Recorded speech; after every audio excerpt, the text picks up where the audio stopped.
Olá, gente boa, estamos aqui mais uma vez com vocês, né, que estão aí assistindo o nosso podcast, já está conectado aí no seu aparelho, e é bom poder falar com você, é bom compartilhar com você nesse momento com o podcast Gotas de Sabedoria.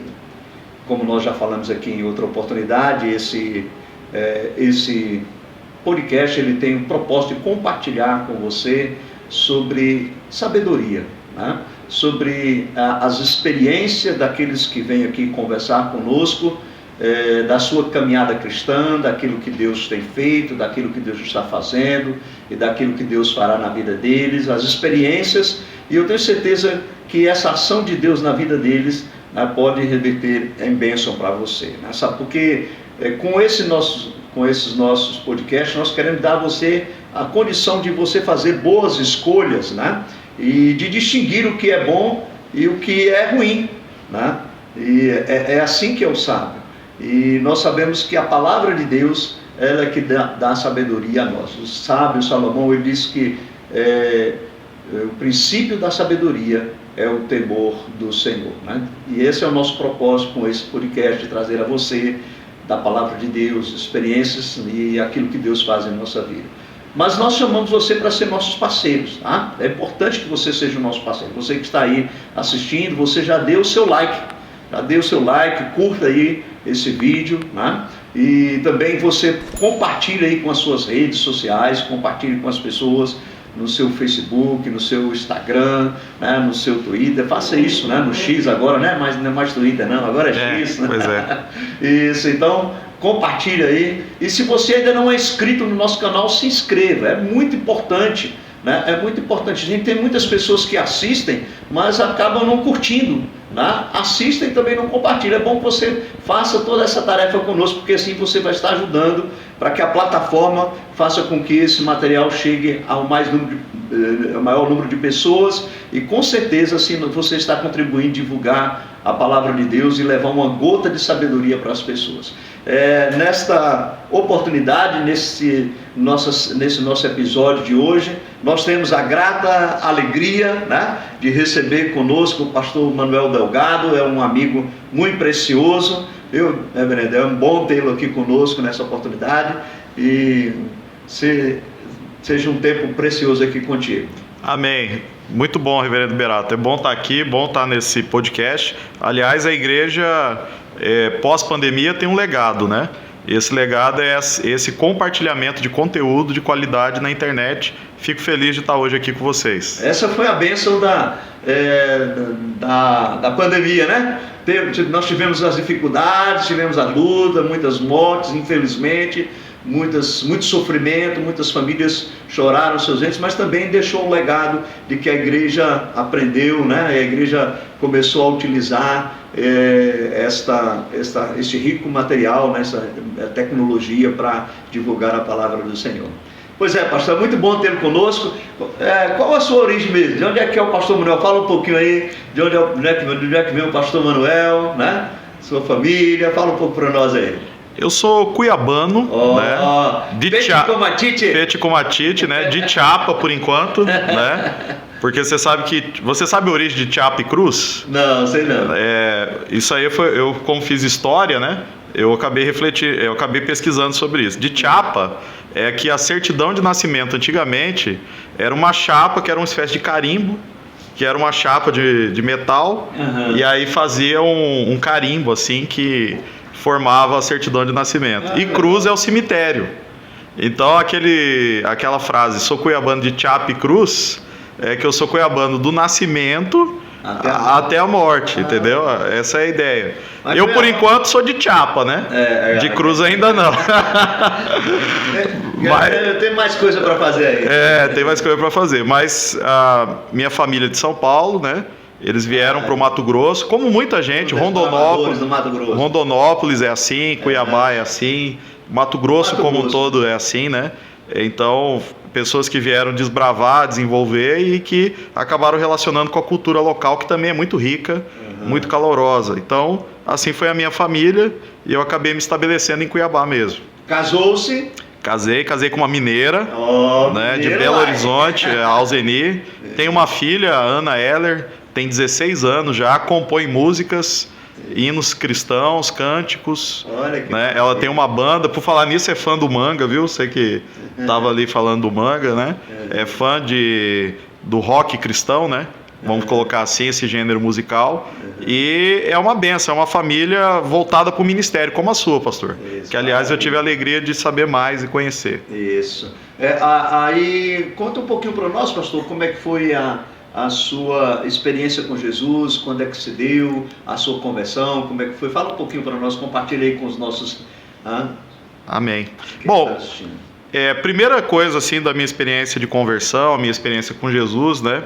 Ela se deu, não foi num evangelismo tradicional, daqueles que a igreja realiza, ou de um trabalho evangélico específico.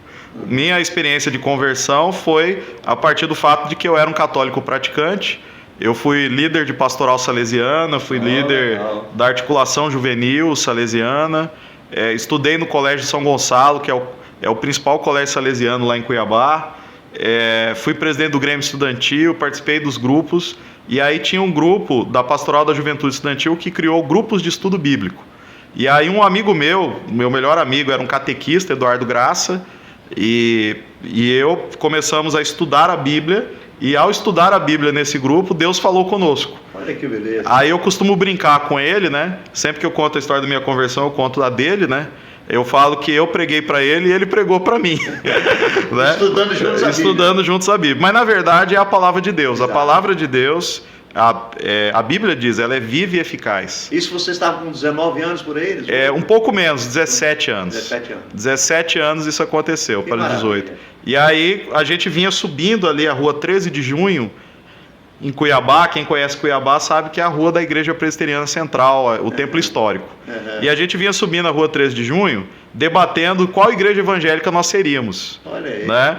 E aí eu lembro que eu queria ir para uma igreja adventista, porque eu estudei no Adventista bem pequenininho, né? E o Eduardo queria ir na Batista da cidade, porque na nossa formatura de 8ª série a gente tinha gostado da pregação do pastor Batista da época, né? E a gente vinha num debate, não achava um denominador comum, e a gente vinha subindo a 13 de junho e encontramos a igreja presbiteriana. É porque era predestinado. Nós estávamos predestinados, pastor, a ser presbiterianos, né?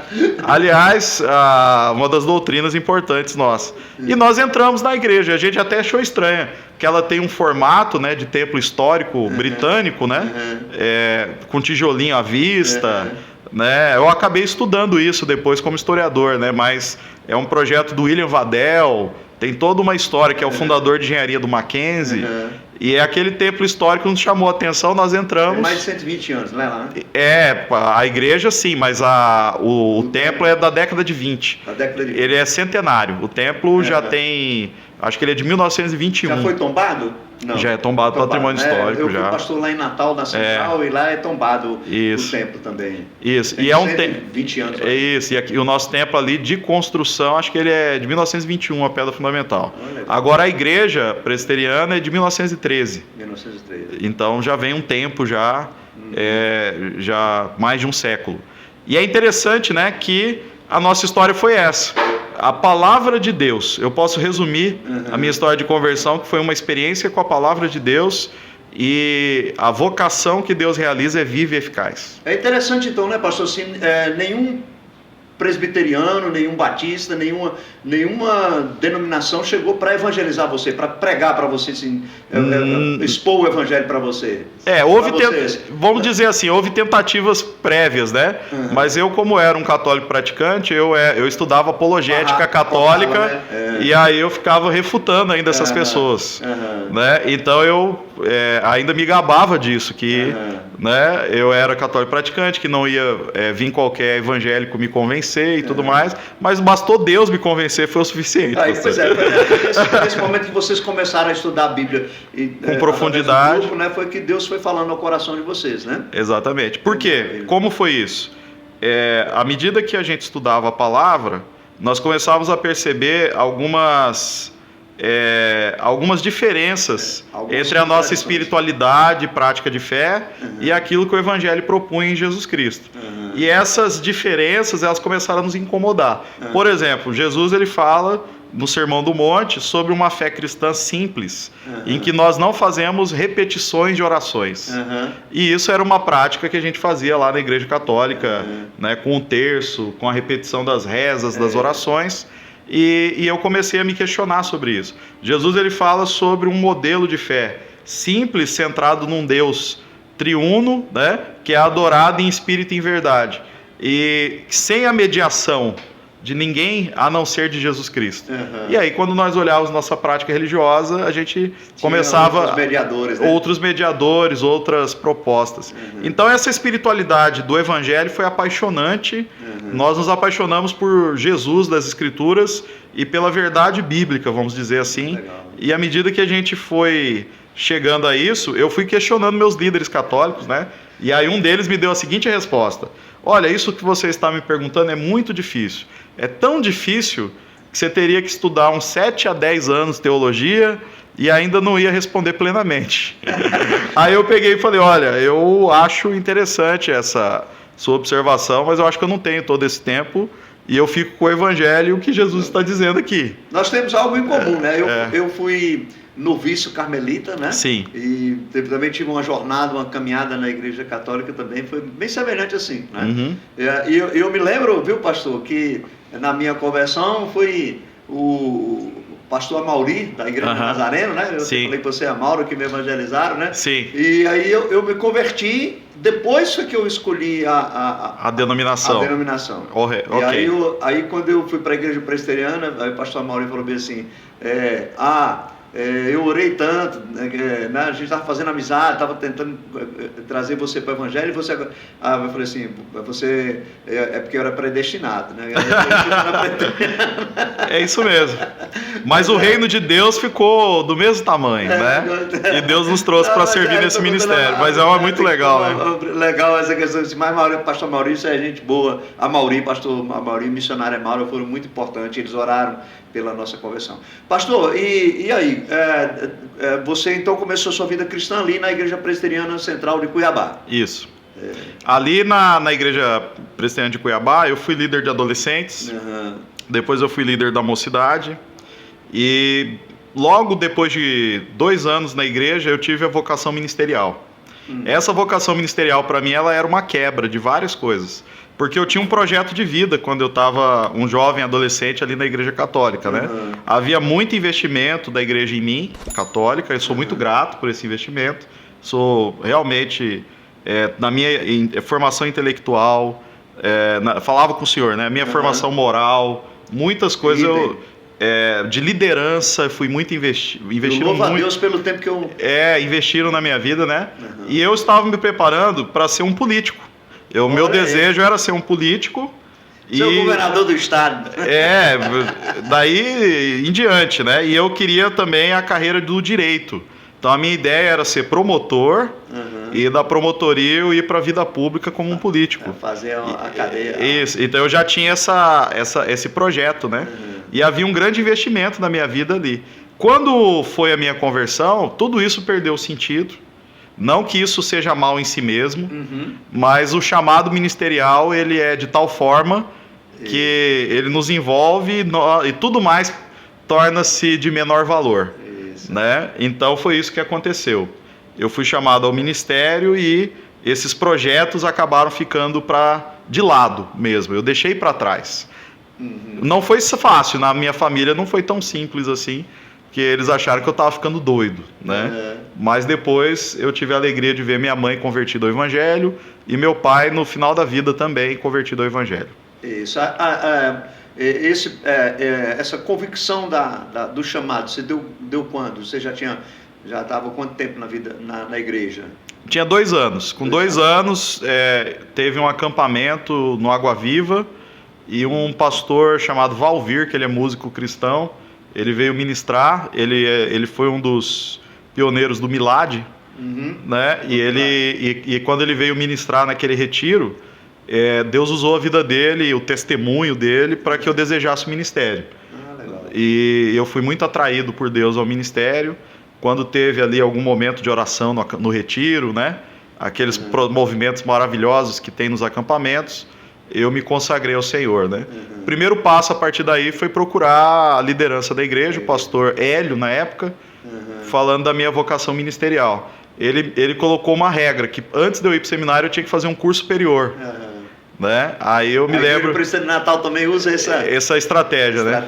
E aí eu falei assim, meu Deus, eu deixei a ideia do direito para trás e agora o que eu vou fazer, né? E aí eu falei, o que é mais próximo ali de teologia? Eu falei, talvez história. Aí eu fui fazer história na Federal e ele falou de um tal de IBA. Aí eu achei ruim, né, que eu queria ir para o seminário. Mas o IBA é o Instituto Bíblico Augusto Araújo. Curiosamente, hoje eu sou o diretor desse instituto. Falar sobre isso. Né? E aí eu fui cursar o IBA e fazer o curso de História na Federal. É isso. Aí você... então você fez bacharelado em História? Isso, bacharelado em História. Era bacharelado em Licenciatura e fiz o Instituto Bíblico em Teologia. Quando chegou no terceiro ano de História, eu tive que trancar, acabei não concluindo, porque o Instituto... Eu trabalhava no IBGE concursado, eu estudava no Instituto à noite e fazia História de manhã. E aí eles exigiram os seminários. E eu não conseguia participar dos trabalhos. Fiz uma proposta para a universidade de fazer todas as provas acadêmicas, porque eu era bastante estudioso. No vestibular, por exemplo, eu fui o segundo geral do vestibular.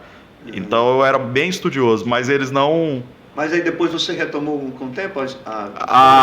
Não, eu acabei evoluindo em outros estudos na área de teologia. Hoje, em teologia, eu estou terminando, eu concluí o doutorado.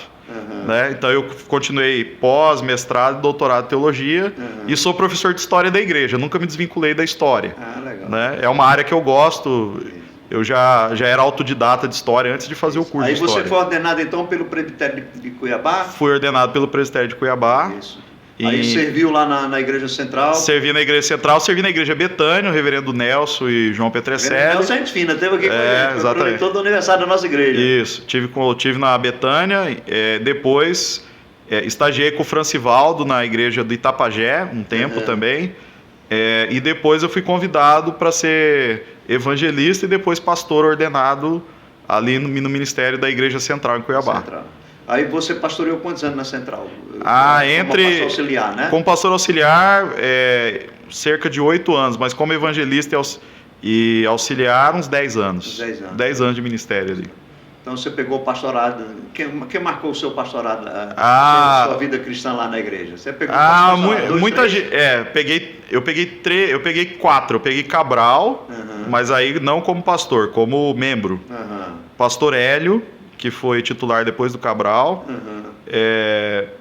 Depois eu peguei o reverendo Edson, que esse marcou muito minha vida cristã, e o Marco Sérgio, que é o atual pastor ali da igreja. Então eu trabalhei nesses 4 ministérios, congreguei e atuei ali durante esses 4 ministérios. A sua área de atuação era sempre a área educacional da igreja? Exatamente, eu coordenava a área de educação cristã, discipulado e treinamento. Fiz um trabalho ali envolvendo a revitalização de todo o setor de ensino da igreja, projeto que tem lá até hoje, que está ativo na Igreja Central. Também fui responsável pela ação social, então eu coordenei ali, fui conselheiro da Junta Diaconal, fui um dos fundadores da instituição social que tem lá, que é a Associação Maná de Assistência Social, fui um dos fundadores do Ministério de Libras, até o nome lá, EFATAF, na época fui eu que dei, apoiamos, fui conselheiro, então... Eu atuei bastante ali na área de treinamentos ministeriais, ação social e, sobretudo, primariamente, educação cristã. Mexi com grupos pequenos, eu fui coordenador, cheguei a coordenar 30 grupos pequenos. Essa é a minha paixão. Viu? É uma paixão comum. Nós estamos começando essa jornada aí na Boa Nova. Inclusive é maravilhoso, tenho visto aí, pastor. Eu trabalho via logo, e ali eu cheguei a coordenar e eu pastorei a juventude interinamente. Ali a gente fez de tudo um pouco. Eu brinco que... Foi um grande seminário, né? Foi um grande seminário. A gente até pastoreia, né? A gente até pastoreia. E paralelo a isso, eu nas minhas folgas de segunda-feira, eu sempre dediquei ao ensino teológico.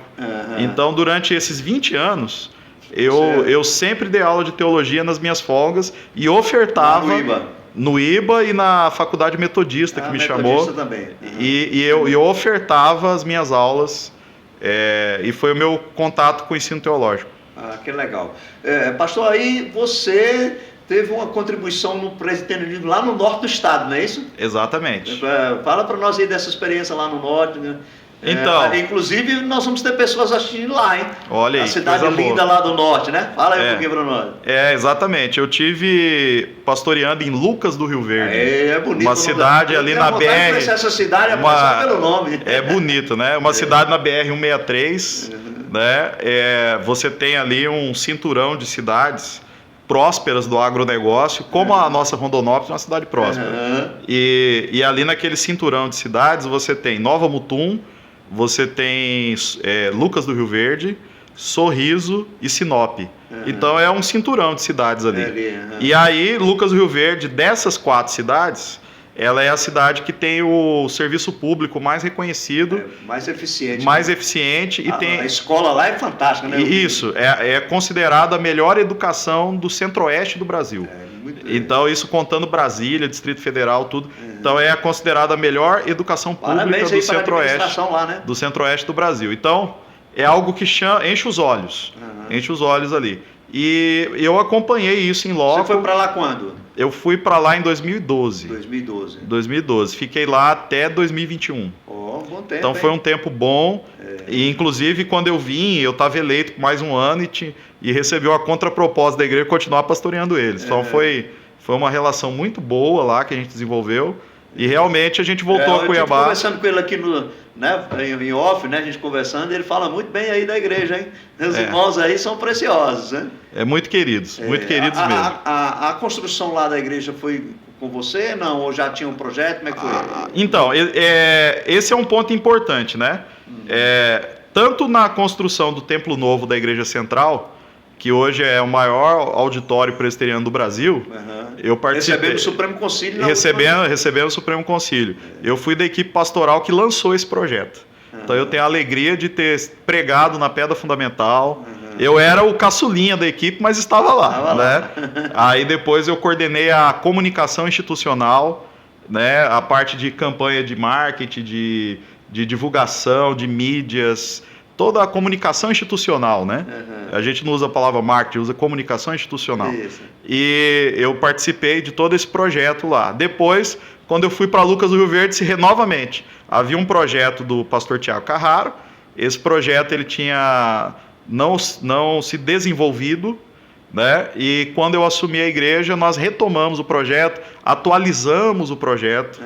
E com isso nós desenvolvemos ali uma outra entidade social, a ABEL, Associação Beneficente Evangélica de Lucas do Rio Verde, a construção do templo, e nós começamos as tratativas para um colégio presbiteriano na cidade. Que legal. Foi um tempo muito bom. O tempo lá é muito bonito, né, pastor? Eu vi as imagens, as fotos, muito bonito, né? Tão bonito quanto o seu, assim, né? Um templo bonito ali, né? A igreja aqui também tem um templo muito especial. Isso. Mas ali em Lucas do Rio Verde a gente tem uma arquiteta. É engraçado, o templo da Central tem a Karine Volkmann. Inclusive é uma grande amiga minha desde mocidade, né? Aí é a nossa lemoa, lá da 13, né? Da Central. Em Lucas do Rio Verde nós tínhamos outra, que é a Adriane Dickmann. Olha aí. Então saiu de uma, foi para outra, as arquitetas que trabalharam no projeto. Mas teve uma comissão de construção. Foi um processo muito rápido. Deus nos abençoou muito. Isso. E aí então você saiu de Lucas e o desafio foi outro agora. Um desafio dentro da área que você ama também, né? Exatamente. E aí é interessante, né? Quando cogitavam eu retornar para Cuiabá ou para a região, né? O que se dizia geralmente é assim: o pastor Manuel está em Lucas, está muito bem. O que era plena verdade, né? Mas por isso não se imaginava que eu retornasse para a região. Quando surgiu a não recondução do diretor reverendo Adilson, né, o meu nome parece que foi cogitado ali, e aí surgiu essa frase: pastor Manuel está em Lucas, está muito bem, então ele não vai aceitar. Mas só que naquela época eu tinha conversado com o reverendo Nelson, como presidente do presbitério e meu pastor, né, sobre a minha vida, e eu tinha falado sobre inquietações pessoais minhas, e ele sabia que se fosse feito o convite, talvez eu aceitasse. Então foi assim que eu acabei retornando a Cuiabá. Não estava no meu planejamento, mas tinha tudo a ver com as minhas inquietações. Eu estava concluindo um doutorado em teologia, publicando livro na área de teologia, inclusive com Manga, viu? Você que é amigo do Manga aí, né? Fã do Manga. Ele é coautor ali, Teologia na Prática. E isso estava... e eu tinha feito esse trabalho de educação cristã conhecido em Cuiabá. Então eles imaginaram que meu nome seria adequado para estar assumindo ali o... Como que é feito essa escolha? A nível nacional da Igreja Presbiteriana do Brasil, né? Que exatamente. O IBA é uma instituição reconhecida pela nossa igreja, né? Pela Igreja Presbiteriana no Brasil. É bom que o pessoal saiba aí. Isso. O IBA, deixa eu primeiro, a gente está falando língua estranha, sigla, né? E IBA é Instituto Bíblico Reverendo Augusto Araújo. Isso. Augusto Araújo é o primeiro pastor mato-grossense que foi ordenado, né? Ele é descendente da família Dias, que é a primeira família convertida, fundadora da igreja. Eles são de origem congregacional, vieram do Nordeste, e eles foram muito importantes para o progresso do Mato Grosso. Primeira empresa de telégrafos, de energia elétrica, foi essa família. Né? E eles desenvolveram ali, né? E aí o Augusto Araújo é dessa linhagem de presbiterianos da primeira geração, e ele é o primeiro autóctone. Ele é o primeiro ordenado do Mato Grosso. Legal. Então por isso é uma homenagem. E o Instituto Bíblico, ele é uma autarquia da igreja na área da educação teológica. Já tem quantos anos o Instituto Bíblico, mais ou menos? O IBA tem 34 anos, ele é de 1989. Né? Já vai para 35 anos. E o IBA, desde 1992, ele é órgão oficial da Igreja Presbiteriana do Brasil. Então ele é uma instituição boa, reconhecida. E aí como funciona? O IBA ele é composto por uma representação do Supremo Concílio e por representação dos 2 sínodos, agora vai ser 3 sínodos do Estado, que vão ter representação, e 5 presbitérios hoje compõem o IBA. O somatório dessas representações forma o Conselho Deliberativo. Esse Conselho Deliberativo tem 8 votos e quando eu fui indicado por unanimidade para assumir. Aí esse foi o argumento que eu usei lá em Lucas. Falei, olha, foi unânime. Tem como, né? Aí agora eu preciso aceitar esse convite. Né? E sem falar também, né, pastor, porque tá no seu coração, é seu chamado, né? Você tem, né, você tem raízes, né? E o DNA, no seu DNA funciona a educação, né? E preparar pessoas, né? Que esse é o objetivo do IBA, né? Isso. É um instituto muito importante aqui na nossa região, tem formado muitos líderes, muitos evangelistas, pastores, né? Tem vários pastores que passaram pelo IBA, né? Exato. Interessante o seguinte, embora o IBA primariamente ele não forme pastores, ele forma evangelistas e obreiros e missionários, né? E também pessoas que querem conhecer mais teologia e fortalecer a igreja local. Há um estudo que eu fiz, mais de 60% dos pastores do Mato Grosso, em algum momento da sua formação, passaram pelo IBA. Então eles são ex-alunos. Olha que coisa maravilhosa, que marco incrível, né? E muitas igrejas plantadas a partir de alunos nossos. Então realmente o IBA tem cumprido o seu papel e a sua missão. E essa formação, ela é uma formação importante. Hoje nós temos um polo aqui em Rondonópolis, uma extensão. Um aluno aqui da nossa igreja. Um aluno da igreja. Marcelo é aluno. Marcelo é aluno, né? E nós temos hoje, para honra e glória do Senhor, nós temos 12 unidades educacionais do IBA, que abrange o centro-oeste do Brasil. Nós temos Mato Grosso, né? Nós temos em Rio Verde, Goiás, nós temos em Campo Grande, nós temos em Dourados, Mato Grosso do Sul, beleza, né? E todos polos do presbiterianismo. Aí nós temos no Mato Grosso, hoje, todas as mesorregiões do Mato Grosso têm o IBA. Então nós temos aqui em Rondonópolis, nós temos em Tangará da Serra, nós temos em Sorriso. Eu nem vou ficar continuando, Juína, né? E aí eu vou parar porque senão vai dar um ciúme aí se faltar alguém. Para quem está nos assistindo, de repente tem outras pessoas que são de outras denominações, o IBA ele é aberto para qualquer estudante, né? Qualquer denominação, né? Todos são bem-vindos. Uma única coisa que nós vamos exigir é que você seja membro em plena comunhão. E tem uma carta do seu pastor. E tem uma carta do seu pastor. E uma outra coisa, nós vamos ensinar teologia reformada.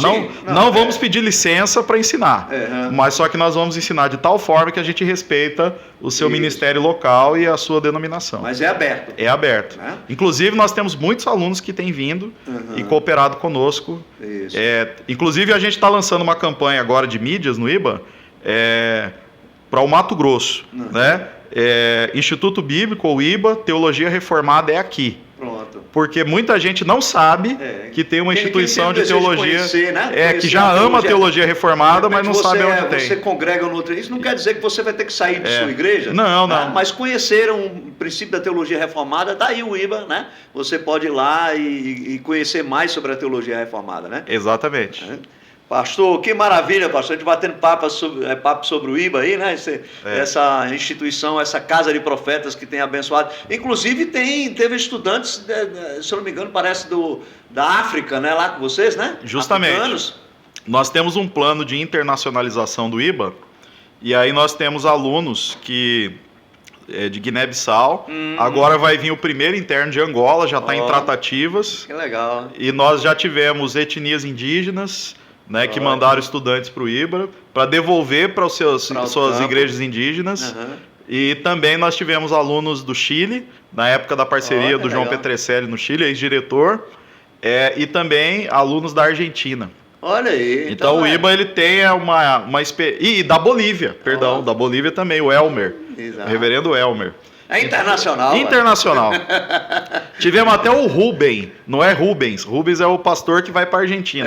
Mas nós tivemos o Rubem argentino. O Rubem também teve aqui na nossa igreja. O Rubem singular, ele é argentino, né? Tem olho azul, olho de gato, né? E já teve lá com aluno nosso, evangelista formado. Começou no CTM da IPI. Aí depois transferiu para terminar conosco lá no Instituto Bíblico. Que legal. Pastor, nessa sua caminhada aí de ministério pastoral, conta algo aí interessante, engraçado aí que você tem vivido, que marcou você aí. Conta pra gente aí, pra a turma que está nos assistindo aí. Pastor, teve muitas experiências boas, assim, engraçadas, né? Teve uma que eu contei ontem do susto da irmã Andréia, né? Que a irmã Andréia é uma irmã muito piedosa lá de Lucas, Rio Verde. E aí ela chegou para mim e falou assim: pastor, eu descobri uma coisa. Eu fiquei todo, né, feliz assim, né? Era no meio de uma aula. Eu falei: o que, irmã Andréia, né? A Bíblia não é para ser lida, não. Aí eu falei: ué, como assim? Como assim a Bíblia não é para ser lida? Aí eu já não fiquei tão alegre, já fiquei meio velhaco ali, né? Aí ela olhou assim profundamente, toda orgulhosa, olhou, fez uma pausa dramática, né? Aí ela falou: a Bíblia é para ser estudada. Aí eu falei: ufa, né, irmã André? Graças a Deus. Graças a Deus. Mas experiências ministeriais maravilhosas. Por exemplo, eu posso falar, quando eu estava em Cuiabá, na Igreja Presbiteriana Central, eu fui líder de grupos pequenos. E aí nós fizemos uma grande celebração, o senhor conhece a estratégia, nós fizemos uma grande celebração de grupos pequenos. E um irmão nosso chamado Becker, o Herbert, lá diácono lá em Cuiabá, ele tinha um grupo pequeno que era com os ribeirinhos cuiabanos, e esse grupo ele reunia uma peculiaridade debaixo de um pé de manga, né, bem grande, uma mangueira, e ele mandou fazer aqueles bancos de madeira. Essa é a vantagem dos pequenos grupos, né? Chega em locais assim, e aí fez debaixo da mangueira, aqueles bancos compridos, sabe? E era uma coisa linda, espetacular. E aí o que acontece? De vez em quando o Herbert bancava uma peixada lá, aí o grupo era um sucesso, né? O grupo chegou a ter 50 pessoas ali, né?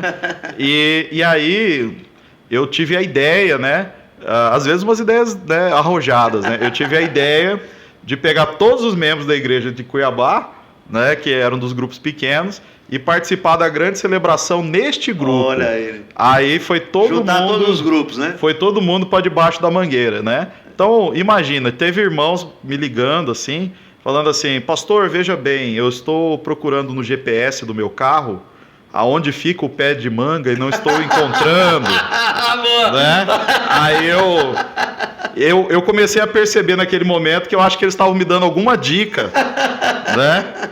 Mas isso foi assim só até eles chegarem. Quando eles chegaram lá e eles amaram o local, né? E eles viram aquele ambiente, tudo, e o que estava preparado para eles choravam, se emocionavam, me abraçavam. Então, a igreja é maravilhosa. Teve um caso em Lucas, que foi um caso de um incêndio, né? Uma irmã chamada Conceição, né? Com a sua irmã de sangue, a Sônia, ela estava reformando a sua casinha, né? Começando a mexer em algumas coisas da sua casinha. E aí ela foi morar com a sua irmã, pegou as 2 geladeiras, levou tudo assim, levou a mobília para a casa da irmã e estava dormindo lá. As netas, as filhas e tal, todo mundo deitado no chão. E aí, um dia lá, acabou a energia. E aí, quando acabou a energia, luz de velas. Resultado, uma criança dormindo, né, derrubou a vela de lado. Em cima da cama. Em cima da cama ou de algum lugar, começou a pegar fogo. A casa pegou fogo e, por milagre, por ação de Deus, todo mundo saiu ileso. Mas a casa totalmente destruída. As madeiras, o tijolo da casa estava podre. Se você empurrava com a mão, desabava tudo. Meus irmãos, naquele dia, pastor, nós começamos um movimento com a igreja e nós estávamos na época da pedra fundamental do Templo Novo. Todos os recursos alocados. Naquele dia nós começamos uma movimentação, a gente conseguiu recuperar material escolar, roupa, utensílios básicos, geladeira, tudo de volta. Para as 2 famílias. Olha que maravilha. A igreja fez. A cidade fez, não só a igreja, a cidade. Todo mundo se mobilizou. Todo mundo se mobilizou. E nós tínhamos recebido alguns milheiros de tijolos para iniciar a obra de doação. Eu, na hora, falei para os diáconos, eu estou revertendo esses tijolos, não podemos usar esses tijolos para construir, e a nossa irmã perdeu a sua casa. E aí a gente doou os tijolos e começou uma campanha para construir a casa. Em tempo recorde, e paralela à construção do templo, nós construímos a casa da irmã de volta, da irmã Sônia. Isso é ser igreja, né, pastor? Isso. E mais, com o excedente da doação,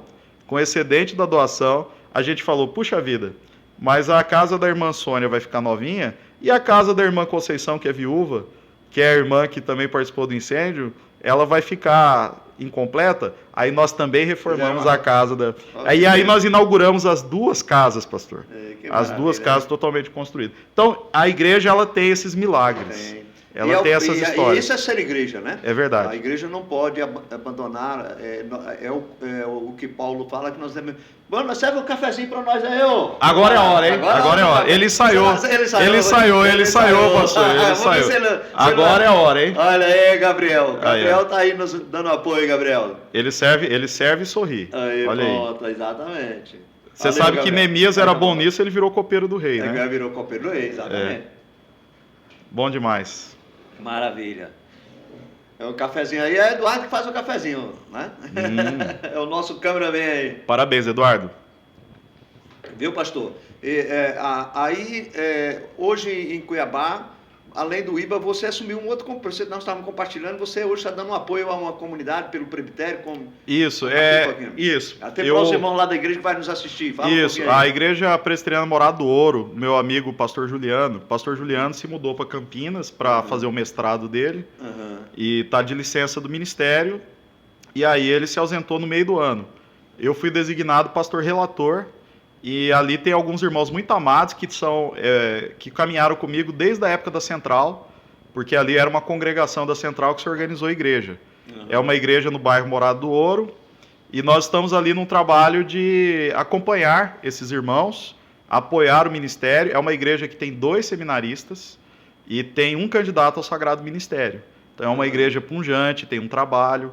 E essa igreja é uma igreja que tem uma característica muito forte na área da música, né, e que tem um ministério que lembra muito aquele ministério que nós desenvolvemos naquela época lá na igreja de Cuiabá. Então, é um desafio, mas nós estamos servindo com muito carinho, com muito amor ali, com um desejo de que esse trabalho se estabeleça bem forte, que é o entendimento que nós temos ali. Maravilha, que bom, né? São oportunidades que Deus vai colocando nas nossas mãos, né, pastor? Amém, amém. O pastor Marcos Delgado, Manuel Delgado. Manuel Delgado. Eu chamo Marcos Delgado é porque tem um irmão lá em Natal que chama Marcos Delgado. Toda vez que eu vou falar Manuel, eu falo Marcos Delgado. Né? Mas ele vai editar ali, só...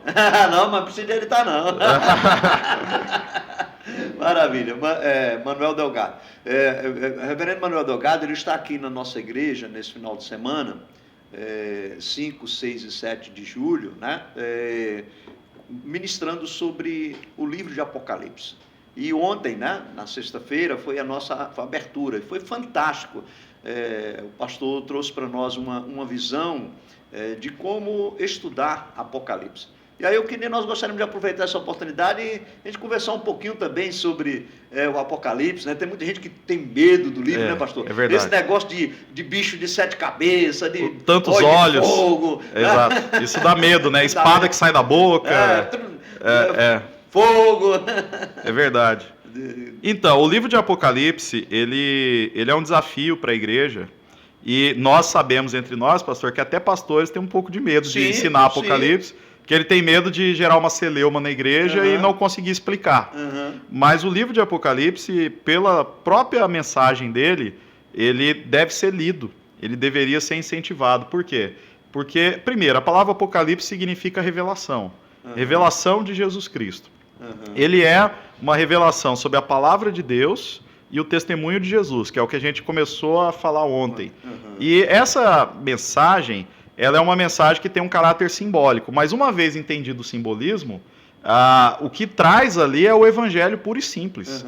É a certeza da salvação, é a certeza da vitória.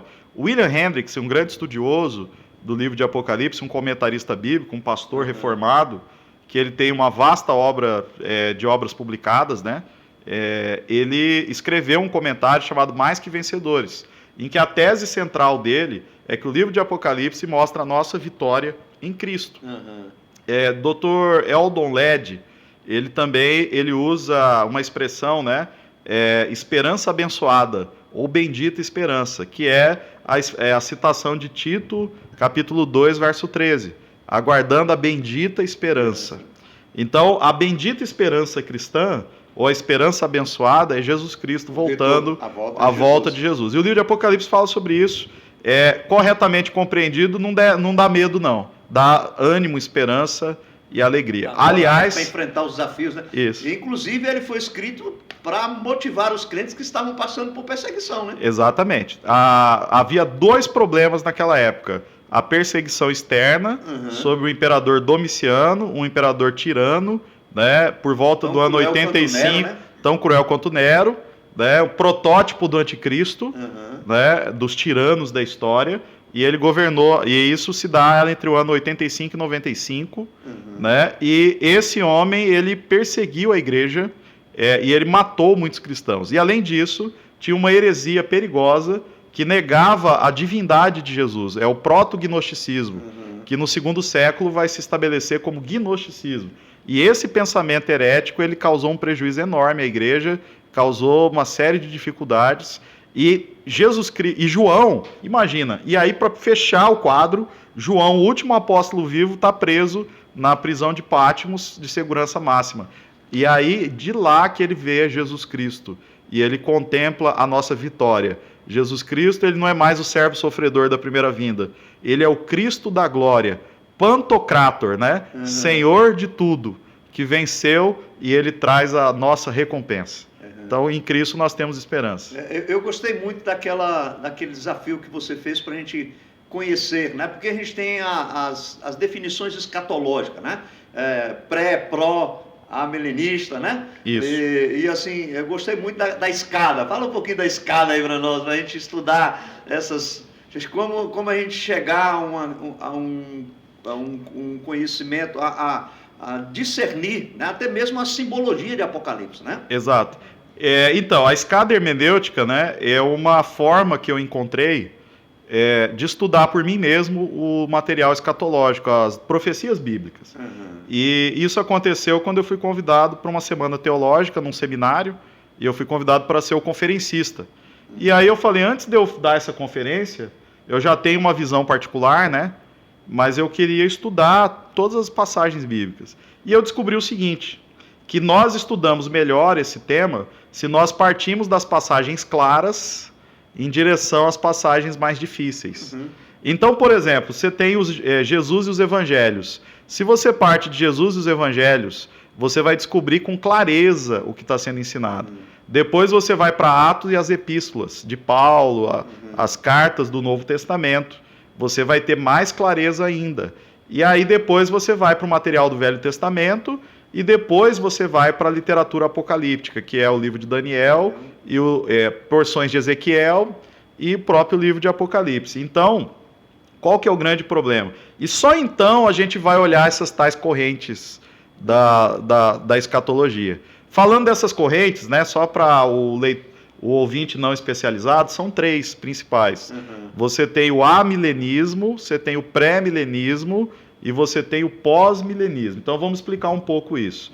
É tudo baseado em Apocalipse capítulo 20, aonde é dito que o dragão, que é uma personificação do diabo ali, no livro de Apocalipse, ele é amarrado por 1000 anos e que Cristo com a igreja reina. Então, como interpretar isso, né? E que no final dos tempos o dragão é solto e aí tem a volta de Cristo. É mais ou menos esse o cenário. Então, há 3 possibilidades de interpretação ao longo da história da igreja. Uma é chamada de pré-milenismo, é a ideia de que Cristo ele vem primeiro para reinar 1000 anos na terra, mas ainda não é a sua volta gloriosa. É uma volta para o reinado milenar. Né? Seria uma forma de interpretação. É como se Jesus viesse para reinar, para cumprir as profecias davídicas. Essa é uma forma de interpretar. E aí, depois disso, vai ter um cataclisma, uma situação e a volta de Cristo. Essa interpretação ela é um pouco complicada para alguns de nós. Por quê? Porque ela se implicaria em mais de uma volta de Cristo. A segunda... E ela se subdivide, né? Ela tem os dispensacionalistas... Os dispensacionalistas e os históricos. Nem vou entrar nisso, porque aí daria um seminário. Daria um seminário. Como é que é tão complicado que ainda há subdivisão. E os dispensacionalistas não se entendem entre si também. Então, assim, vai longe, né? Mas e tem ainda a literatura, que é ficcional, tipo Tim LaHaye, Deixados para Trás. Você tem filme...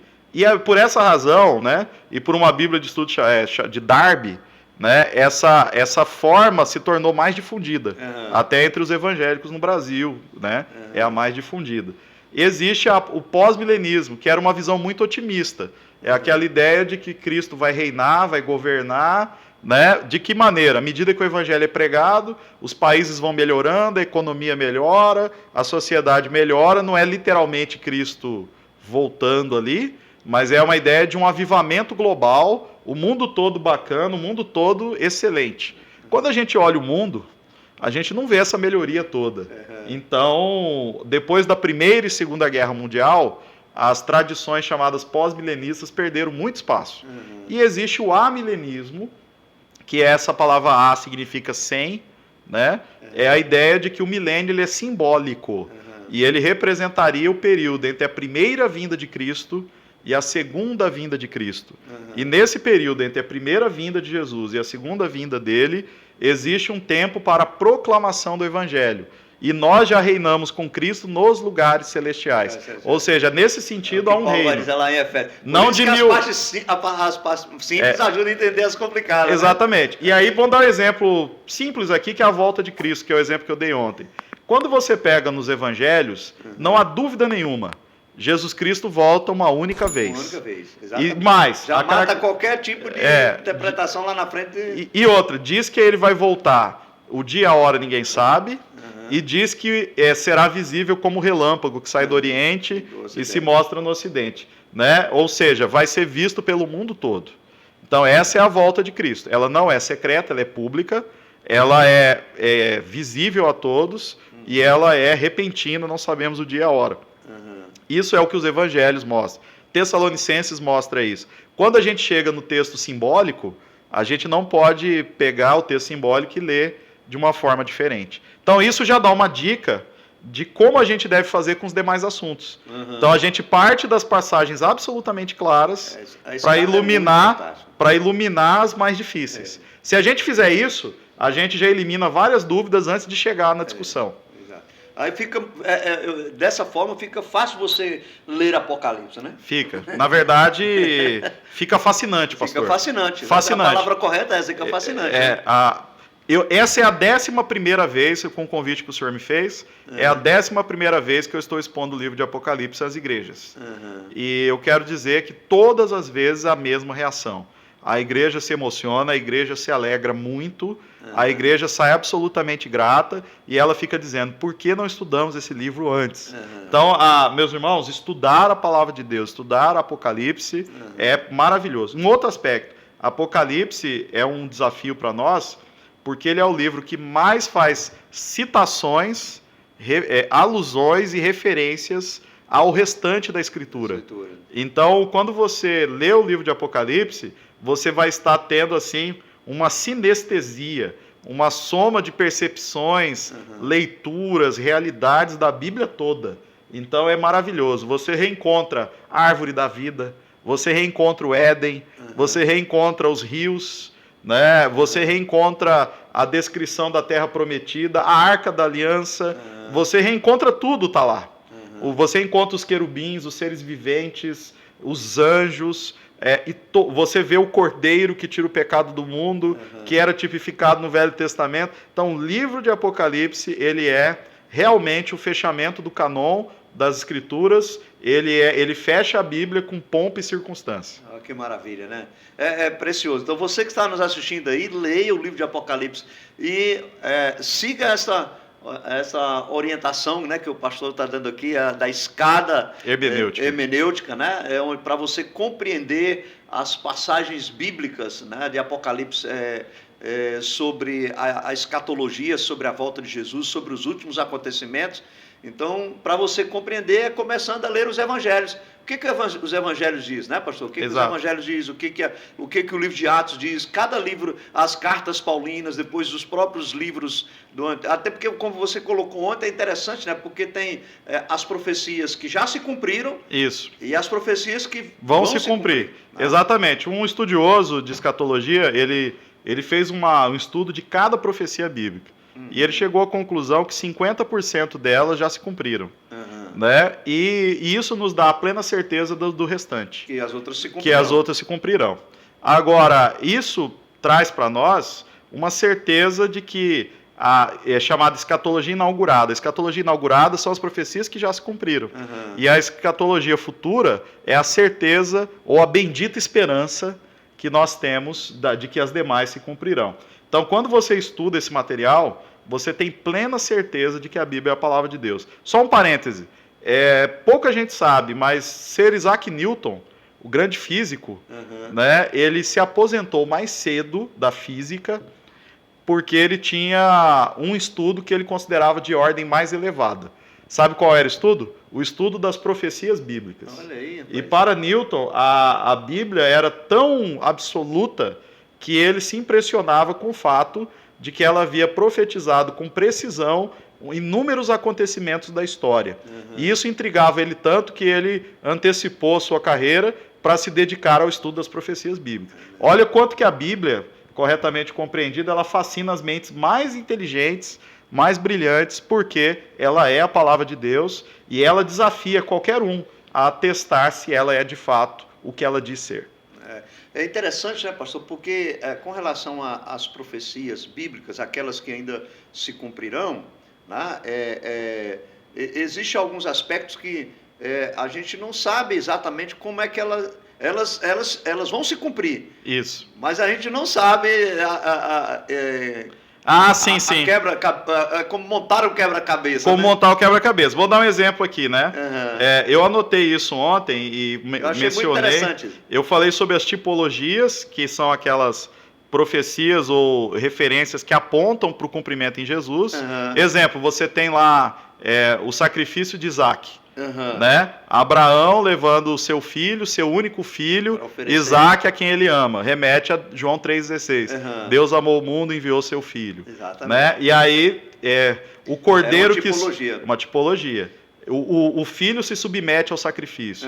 O filho de Deus submeteu ao sacrifício. Então, isso é uma tipologia. A tipologia lá dos cordeiros que foram mortos. O cordeiro na Páscoa, imolados. Aí o sangue na porta. E aí o anjo do Senhor passa por cima. A ideia da justificação. A propiciação do sangue na tampa da arca, do tabernáculo. Então, isso são tipologias. Existem as profecias que elas são, na perspectiva humana, condicionais e incondicionais. Exemplo, Deus falou sobre Nínive, que seria destruída no livro do profeta Jonas em 40 dias. Depois é mencionado que os ninivitas se arrependeram e Deus não destruiu Nínive. Então, veja só, o que está acontecendo ali. Aquela ideia de que Deus se arrependeu. Deus não se arrepende no sentido humano. Exato. Deus não é homem para que se arrependa, nem filho do homem para que minta, né? Não, ele não é homem para que minta, nem filho do homem para que se arrependa. Mas a ideia é que Deus ele mudou, na perspectiva, quanto a nós, Deus mudou a sua reação com base na disposição humana. Isso daí não significa que Deus não fere os seus decretos, ao contrário. Mas tem esse aspecto de complexidade nas profecias. Tem profecias que tinham uma condicionalidade ali. Por exemplo, promessa a Davi, que ele tinha que obedecer à aliança para que tivesse um reino que não teria fim, né? Saul recebeu a mesma profecia e ele não cumpriu. Então você tem essas profecias na Bíblia. Além disso, você tem as interpretações literais e simbólicas, que você só sabe se uma profecia ela é literal ou simbólica depois que ela se cumpre, né? Depois que ela se cumpre. Então vou te dar um exemplo. Eis que a virgem conceberá e dará à luz um menino. É literal, se cumpriu literalmente, né? Mas, por exemplo, Elias, né? João Batista é o Elias que devia voltar. É um cumprimento simbólico de uma promessa de que nos últimos tempos Elias voltaria. Então Elias quem voltou era João Batista, era o mesmo Espírito, o Espírito Santo que atuava no profeta Elias, e o tipo do ministério, o carisma do ministério, vamos dizer assim, que seria repetido em João Batista, ou seja, é um ministério similar, semelhante ou de mesma natureza. Então essas verdades, elas são fantásticas. As duas testemunhas? Sim, sim. As duas testemunhas que ele vai perguntar, eu vou falar hoje. Obrigado aí. Então, nas duas testemunhas, tem várias... aí entra aquilo que eu falei. O livro de Apocalipse, ele é uma sinestesia bíblica, de várias passagens bíblicas. As duas testemunhas que são mencionadas ali, ela faz um filme bíblico passar na sua cabeça. Por quê? Mencionado Moisés e Elias, porque tem poder de fazer fogo, né? Descer do céu, tem poder de agir no mar. A ideia de Moisés e Elias, né? Transformar o mar em sangue. Então, mas também é mencionado os dois candeeiros. E aí é Zorobabel e Josué, o sumo sacerdote. Né? Essas duas testemunhas também, elas são enviadas de 2 a 2 para dar testemunho no mundo todo. O que nos lembra do quê? Jesus com os 12 enviando de 2 a 2 e Jesus pegando 70 discípulos e enviando de 2 a 2. Mas também essas duas testemunhas me lembram de Paulo, né? Saindo na comitiva missionária, né? Com Barnabé, porque o Espírito Santo diz: separai-me Paulo e Barnabé para a obra que os tenho designado. Ou seja, duas testemunhas no livro de Apocalipse significa o testemunho público da igreja proclamando o evangelho em todo o mundo até o final dos tempos. Então, não é fantástico isso? Legal. Então, quando você vê isso, agora, para a gente deleitar-se nisso, tem que conhecer a Bíblia. Tem que conhecer a Bíblia. É isso que eu tô falando, partir das outras passagens, né? Para esclarecer essa, que se você ler só as duas testemunhas, que é isso? Quem são elas? Aí você começa a ficar procurando duas testemunhas literais que vão surgir. Né? Agora, quando você vê a beleza do que ele está dizendo, o como ele está dizendo e a riqueza bíblica que ele está trazendo ali, é fantástico, maravilhoso. Exatamente. Olha, para você que gosta, que tem vontade de estudar Apocalipse, esse é o caminho, viu? O caminho é buscar as passagens mais claras que vão explicar as mais complicadas lá de Apocalipse. Não faz o sentido contrário, não, que aí dá nó na cabeça, né, pastor? É verdade. Eu queria falar só de uma coisa a mais aqui. Diga aí. O Dr. William Hendricks, ele aborda uma tese que ela resolve o livro de Apocalipse. A grande dificuldade dele que é a seguinte: ele usa o termo paralelismo progressivo. E essa ideia de paralelismo progressivo é o seguinte: o livro de Apocalipse é como aqueles filmes de Hollywood mais modernos, dos irmãos Coen e outros, que eles pegam várias histórias e eles amarram essas histórias que aparentemente não estão ligadas a um único evento central. Entendeu? Esta é a forma que o livro de Apocalipse narra. Ele tem um único acontecimento central, que é a volta de Cristo. A volta de Cristo. Mas ele conta a volta de Cristo de diferentes perspectivas. Uhum. Então, e sempre essas perspectivas aliadas a um acontecimento da história. Isso. E ele é progressivo. Então, o que você vai ter ali? Não 7 voltas de Cristo, mas a única volta de Cristo, mostrada de diferentes nuances e ângulos diferentes. Então, se eu leio o Apocalipse sem saber isso, eu vou ler sem induzido a erro, achando que Cristo volta mais de uma vez na história. Mas se eu olhar com essa leitura, eu vou ter uma visão clara. Por exemplo, se você vai no estádio de futebol no Brasil, ou você vai no estádio de beisebol americano, você vai ver aqueles estádios com forma de diamante, que ele tem várias galerias de cadeiras, não é isso? Exato. Todas as galerias de cadeiras, elas estão diante do mesmo espetáculo, mesmo palco. Só que cada uma delas está numa posição diferente. É mais ou menos assim que o livro de Apocalipse é construído. É como se você tivesse um diamante, e esse diamante está todo no palco, e o palco tem a volta de Cristo. É fantástico. É por isso que o livro de Apocalipse é tão maravilhoso. Maravilhoso. Pastor, que bom. A gente poderia ficar aqui muito tempo, né, falando sobre Apocalipse. É uma experiência. O pastor vai estar conosco ainda hoje à noite, né, que nós estamos gravando aqui esse podcast no dia 7, né? Mas ele vai ao ar posteriormente, né? Dia 2 de agosto que ele vai ao ar, né? Então, mas ele está aqui numa série de conferências. Aí, vou dar uma dica aqui. Pastor, vou fazer um merchan aqui, viu, pastor?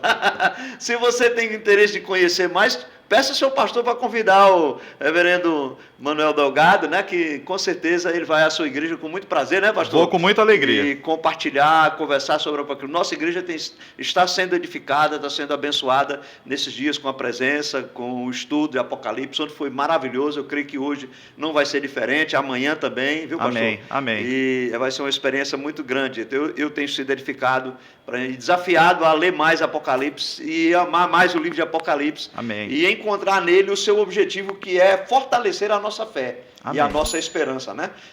Nós aguardamos a volta de Jesus. É por isso que nós podemos cantar: Maranata, vem Senhor Jesus, vem sem demora, né?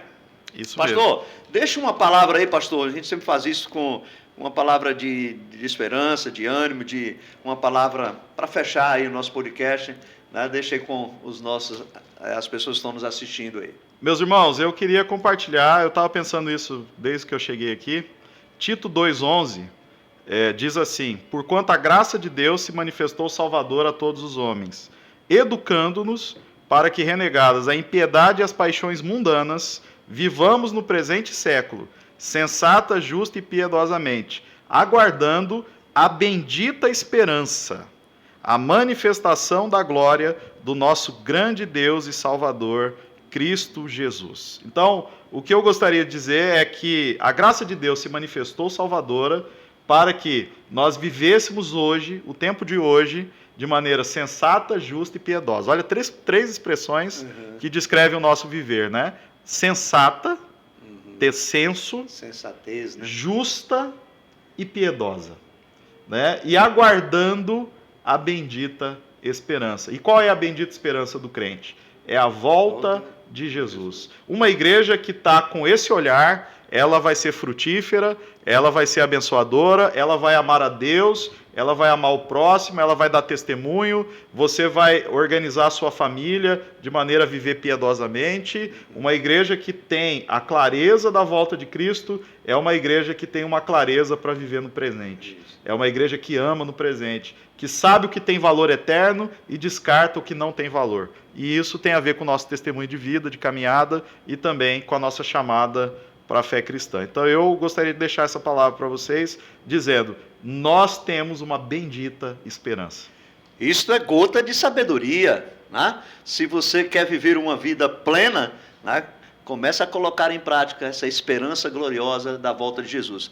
Mas não saia, se você ainda não deu like, né, não saia aí sem dar o like, né, curtir o nosso nosso podcast, se você gostou, também compartilhe, né? Compartilhe com os seus amigos, com os seus contatos aí na sua rede social, compartilhe. Se você não é inscrito, se inscreva. E também nos ajude, convidando seus amigos, seus colegas para se inscrever no nosso canal, a fim de que nós possamos chegar a outras pessoas, a plataforma possa considerar relevante esse nosso trabalho. É importantíssima a sua parceria, meu querido, né? Venha caminhar com a gente. E nós queremos agradecer a você que assistiu até o final. E nesse momento, pastor, nós temos um presentinho, né? Todos os convidados que vêm aqui, né, recebem um presente, né? Obrigado, nosso podcast, pastor. Viu? Aí. É muito bom tê-lo conosco. Né? Pode Posso mostrar aí pra galera. Mostrar? Pode mostrar aí pra galera aí, aí que está nos assistindo. Agora é meu, ó. Esse é meu. Vai tomar o chazinho, meu. vai tomar o café. Presta atenção aqui, ó, vocês, viu? Ó, podcast. Ó, e a igreja aqui também, ó. Maravilha, hein? Exatamente. Pastor, eu quero agradecer pela oportunidade, pelo convite e dizer que é uma alegria. Já é a 11ª vez que eu faço essa ministração nas igrejas e eu tenho cada vez mais levado. Eu acredito que essa exposição ela abençoa o corpo de Cristo. E eu agradeço pelo presente. Amém. Nós também fomos edificados, né, com o seu testemunho, com a sua experiência e com essa palhinha, né, porque aqui na realidade nós fazemos só uma palhinha sobre o livro de Apocalipse, só para aguçar você em estudar, né, e quem sabe receber o seminário aí também na sua igreja e compartilhar a experiência de conhecer mais da palavra do Senhor. Deus abençoe, muito obrigado aí por estar conosco e até o próximo episódio. Amém.